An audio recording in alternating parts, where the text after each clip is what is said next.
Pierre-Charles, on va revenir d'abord sur ta superbe journée. Tu t'es imposé avec Walguest dans le groupe 1, le Grand Prix de Saint-Cloud. Et ensuite, tu t'es imposé avec sa petite sœur Waldid, un groupe 2. Tu peux me dire quoi sur ta journée? Bah, magnifique, ça avait bien débuté avec Smart Move dans le réclamé.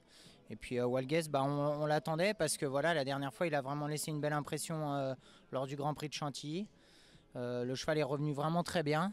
Aujourd'hui on a bénéficié d'une bonne course et le cheval a vraiment été accrocheur pour battre Cornette de peu, mais il s'est bien lancé dans les 100 derniers mètres pour reprendre l'avantage et c'est une victoire importante pour lui parce que voilà.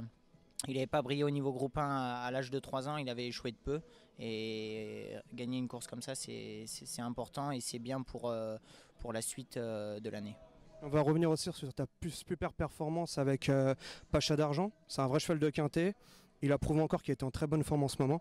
On sait que le meeting de Vichy arrive à grands pas. C'est un meeting que t'aimes bien, pour les raisons qu'on sait par rapport à ton père et tu viens de cette région-là. Et puis bon, Jean-Pierre Gauvin, c'est son meeting vraiment à lui. Pêcha d'Argent, tu penses qu'il peut s'imposer à Vichy? Oui, c'est un cheval, aujourd'hui on n'a pas eu trop de chance parce qu'on a tiré un numéro en dehors. C'est un cheval qui aime bien roupiller un petit peu comme ça, dormir. Et il faut vraiment venir au dernier moment parce que c'est un cheval qui, dès qu'il est devant, a tendance un petit peu à se reprendre.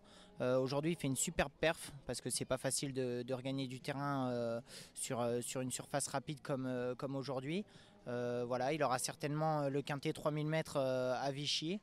Et je pense qu'avec un meilleur numéro, si on peut avoir la chance d'avoir moins de terrain à combler dans la phase finale, ça peut être un gagnant en puissance, oui. Ensuite, tu vas aller mardi à Deauville.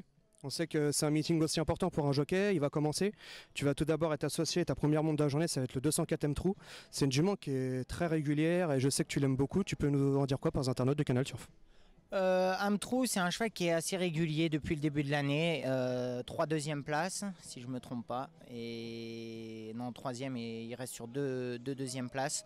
Il est un petit peu rallongé pour cette épreuve d'Auvillaise et ce sera un point positif pour lui parce que je pense que c'est un cheval qui met un petit peu de temps à s'élancer et à se chauffer. Donc voilà, il est à suivre et à mon avis, il peut trouver son jour cette année dans cette course. Ensuite, tu vas être associé dans le quintet, un cheval que tu ne connais vraiment pas, Idlewild, le 410. On sait que c'est un cheval qui aime bien la PSF, il revient en bonne forme. Et de plus, il sera associé à toi, on connaît la forme que tu as du moment et ça peut peut-être servir au cheval. Oui, c'est vrai que c'est toujours une aide positive. Maintenant, le cheval, c'est un cheval qui va de l'avant. On ne sait pas trop comment va être la PSF à Deauville avec ses fortes chaleurs. Et on sait que parfois, quand elle est lourde, il est difficile de regagner du terrain.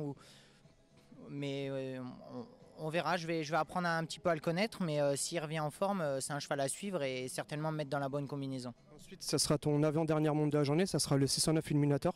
T'es bon troisième avec les Longchamps, t'avais dit au micro d'Equidia que tu pensais même t'imposer, le cheval était vraiment au top, et t'avais dit c'était une chance sur 2 et 3, il t'a bien plu, et bon le cheval il est là, il rencontre un lot un peu plus fort, mais au vu de sa forme il peut être encore là. Oui, c'est vrai que c'est encore un engagement qui est assez bon pour lui. En plus, il va retrouver la PSF qui est un point positif pour lui parce que la dernière fois, ce qui nous coûte vraiment la victoire, c'est la piste qui était un petit peu hachée sur l'hippodrome de Longchamp. Il a plafonné un petit peu dans les 100 derniers mètres, il s'est raccourci. C'est un vrai cheval avec une action rasante, donc la PSF va l'aider. Il est vraiment à retenir dans les 3. C'est jamais un péno, comme on dit, parce que il a pas de marge, mais il est capable de s'imposer. Tu finiras la journée avec le 811 Piqueri. Piqueri, c'est un entraînement que tu apprécies beaucoup en ce moment et ça fait maintenant un bon moment que tu fais une très bonne année avec les pensionnaires de Francis-Henri Graffard. Piqueri, qui est bonne troisième lors de sa performance à Compiègne. T'en attends quoi de sa course? Bah, c'est vrai qu'elle est très bonne troisième la dernière fois sur l'hippodrome de Compiègne dans un handicap. Et là, elle trouve un engagement qui est plutôt favorable parce qu'elle ne rend pas de poids et en valeur, elle est supérieure à certains chevaux. Donc elle est vraiment à suivre. En plus, elle apprécie à peu près toute surface. Non, elle est vraiment à retenir. Je pense que si elle trouve son jour, ce sera, parce qu'elle est encore médaine, ce sera certainement à Deauville. D'accord, je te remercie beaucoup Pierre-Charles et puis bon, je te dis merde pour la dernière.